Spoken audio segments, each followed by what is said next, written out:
โดยสวัสดีทุกท่านนะวันนี้ PCB อาสาสิมาลาเบียวเกี่ยวกับที่ว่าตัวนี้ไปเจอทางคันบอดเนาะข้าพเจ้าตั้งหลกให้1,300เนาะหลกตัวนี้เนาะความหมายลูกนี้ข้าพเจ้าตั้งให้ลูกค้าทางฝั่งเหล่านี้95เมตรต่อวินาทีเนาะตัวนี้นะ1,300เนาะ1,300 APM นะบน PSI นะ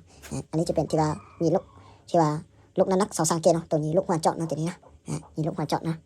เดี๋ยวข้าพเจ้าชี้ให้เบอร์ลูกหัวเจาะนะมานี้นะลูกหัวเจาะของข้าพเจ้านี่นะข้าพเจ้าที่ว่าตั้ง1,300เนาะ95เมตรต่อวินาทีเนาะนี่ลูกหัวเจาะของข้าพเจ้านะอันจะเป็นลูกหัวเจาะตัว2สังเกตนะไม่ได้เลยนะลูกหัวเจาะ2สังเกตเนาะตัวนี้นะลูกค้าท่านใดที่ว่ามีลูกได้สามารถอีบ้าหาได้เนาะอันนี้ลูกค้าทางฟ้าหลอนจัดจองมาเฉพาะมีลูกควันระเบิดเนาะหรือว่าสลูเนาะตามนี้แหละตามพาดนี่เลยนะเห็นป่ะแต่ละลูกนั่นแหละเท่ากันคือกันเมื่อแต่ละลูกเห็นป่ะลูกของข้าพเจ้านี่เนาะมาทันดีแน่นอนเนาะอาจจะเป็นลูกของงานนะผมเป็นลูกต่อธรรมดาเนาะประมาณนี้นะสำหรับปืนอันหลนี้ข้าพเจ้าที่ว่าออกเบตันที่ว่าลูกค้าสันนะออกเบตันที่ว่าลูกค้าสันนะวันนี้วันที่เท่าไหร่นะเสียเบอร์เลยนะวันนี้วันที่6 เดือน 10นะวันที่6 เดือน 10นะประมาณนี้แหละนะข้าพเจ้าที่ว่าตามที่ว่าลูกค้าสันหรือว่าออกเบตันที่ว่าลูกค้าสันนะวันที่6 เดือน 10เนาะวันนี้นะ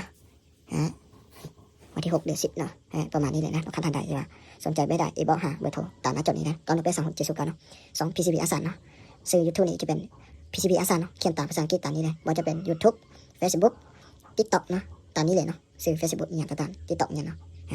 PCB นะส่วนเบอร์โทรไม่ตามนี้ก็1 2 6 7 0 9เบอร์นี้มีจะมีเบอร์โทรและเบอร์แอปเนาะประมาณนี้เลยนะอันจะเป็นที่ว่าตัติโกเอามาใหม่ล่าสุดปี2035นะข้าพเจ้าประกอบตามที่ว่าลูกค้าสั่งเนาะอันนี้จะเป็นลา LT เหนียวที่ว่า40 เมตรเนาะร้านนี้ให้ประกาศให้ที่ว่าให้ประกาศให้2 ปีเต็มนะแล้วเราสอนนี้ที่ว่าวาล์วนี้ข้าพเจ้าอาเก็บเลยเนาะที่เป็นวาล์วอาเก็บเรียบร้อยแล้วเนาะตัวนี้เนาะวาล์วนี้เนาะวาล์วนี้จะเป็นที่ว่าวาล์วเป็ดเฟนเนาะวาล์วเป็ดเป็นมาตรฐานดีเนาะข้าพเจ้าเปลี่ยนหลอด2โมบิอาร์เลยเนาะทนหลอด2โมบิอาร์จะเป็นแบบนี้นะมันจะเป็นโคเบนี้นะเวลโลโมบิอาร์นะคอนเทนต์มันจะเป็นแบบนี้นะตัวเกเอเนาะประมาณนี้แหละเนาะตัวเกเอนี่นะส่วนที่เป็นตัติโกนี่เบนี่แหละนะข้าพเจ้าเอาเบตันซันว่าประกอบตันซันอันนี้ลูกค้าทางฟ้าเราว่าเราก็ย่างแล้วก็ย่างอีเนาะยีดลูกหัวระเบิดโดยตรงนะข้าพเจ้าแทงให้ลูกหัวระเบิดเลยนะถ้าว่าผู้ใดย่างยีดลูกทั่วไปข้าพเจ้าจะแทงให้ทั่วไปนะสำหรับลูกนี้ข้าพเจ้าขายเป็นโลเนาะบ่ได้ขายเป็นกัดเนาะลูกค้าหลายคนมาถามว่ากัดเท่าไหร่เนาะข้าพเจ้าบ่ได้ขายเป็นกัดเนาะขายเป็นโลเนาะกัด1 โลนึงเบนี่เลยนะชัดเจนที่สุดนะประมาณนี้เลยนะลูกค้าท่านใดที่ว่าสนใจไม่ได้สามารถอีบอกหาเบอร์โทรตามหน้าจอนี้ได้นะปืนวันนี้ข้าพเจ้าตั้งให้ของใบลูกนี้95 เมตรต่อวินาทีเนาะสำหรับโลนี้ข้าพเจ้าตั้งให้ 1,300 APM เนาะเฟสตัวนี้สามารถสูบได้ถึง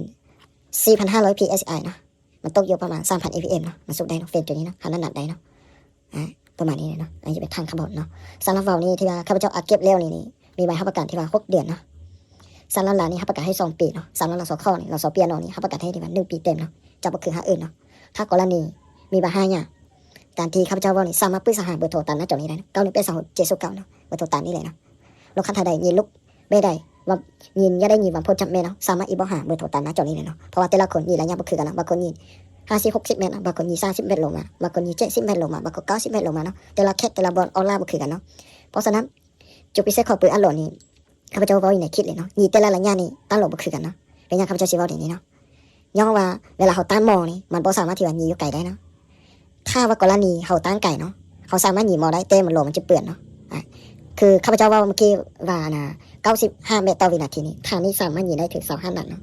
25 นัดนี่หมดเลยนะทาง 0.5 นี่เนาะ95 เมตรต่อวินาทีเนาะ25 นัดนี่หมดเลยนะ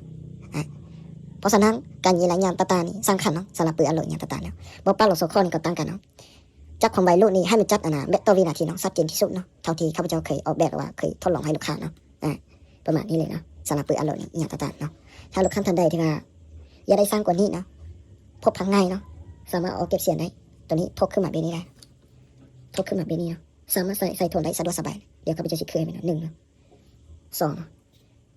ประมาณ50 เซนติเมตรเนาะ50 เซนติเมตรเนาะปืนบอลนี้เนาะถ้าว่าเอาเก็บเสียงเนาะประมาณนี้เนาะ3 ที่สุดเนาะใส่ลาม46 นิ้วนี่เนาะจะบ่คืนลาม2 นิ้วหรือว่า50 เซนติเมตรเนาะสำหรับปืนอัลโหลตั้งอย่างตาๆนี่ให้เอาลาม40 เซนติเมตรพอดีงามเนาะและยิงได้ไกลอีเนาะ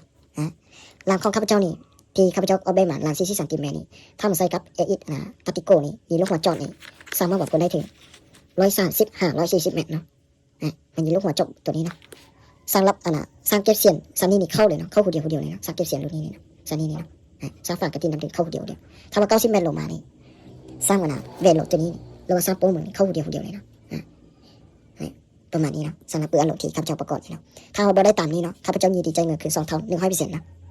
ประมาณนี้เนาะสำหรับที่ว่าโม่นี่ข้าพเจ้าอยากว่าพิเศษเนาะโม่นี่เบอร์1นี่สามารถบรรจุได้ถึง12 ลูกเนาะสำหรับเบอร์2นี่บรรจุได้ถึง 11ลูกเนาะสำหรับเบอร์ซ่านี่บรรจุได้ถึง9ลูกเนาะสำหรับโหมดนี้เนาะผู้ใดอยากได้เบอร์ใดอีบอกมาหาเบอร์โทรตามหน้าจอนี้นะปืนอันโหลดที่ว่าทุกชนลูกแต่ละเบอร์นี้มีบ่คือกันเนาะเป็นอย่างเขาจะชื่อว่านี่นะ1วันนี้เขาต้องได้เปลี่ยนหลังสองข้อนี้เนาะ2วันนี้เขาต้องได้เปลี่ยนนะแคนปอลูนี่เนาะ3วันนี้ที่ว่าต้องได้เปลี่ยนโหมดเนาะประมาณนี้เนาะมันจะบ่มีงานอะไรนะมีแต่ซันนี่เนาะสำหรับปืนอันโหลดที่ว่ามีแต่ละเบอร์อย่างต่างๆประมาณนี้นะลูกค้าท่านใดสนใจเบอร์ใดสามารถอีบอกหาได้เนาะเบอร์โทรตามหน้าจอนี้9183 709เนาะคลิปนี้ก็ที่ว่าค่อนข้างยาวแล้วนะที่ข้าพเจ้าบอกนี่เนาะผู้ใดสนใจอีกอย่างต่างๆเกี่ยวกับปืนอัลโหลอยากรู้เกี่ยวกับปืนอัลโหลเป็นอย่างนี้บ่แม่นเนาะสามารถอีบอกหาเบอร์โทรตามหน้าจอนี้ได้เนาะสามารถปรึกษาได้เนาะข้าพเจ้าจิตต่อตังคิวเนาะปัจจุบันนี้ลูกค้ามันไล่เนาะจนลูกค้าที่ข้าพเจ้าต่อนี่เนาะต่อตังคิวให้เนาะลูกค้าท่านใดสนใจไม่ได้สามารถอีบอกหาได้นะวิดีโอนี้ก็จบเพียงเท่านี้เนาะขอให้ติดตามวิดีโอต่อๆไปเนาะขอบใจเนาะ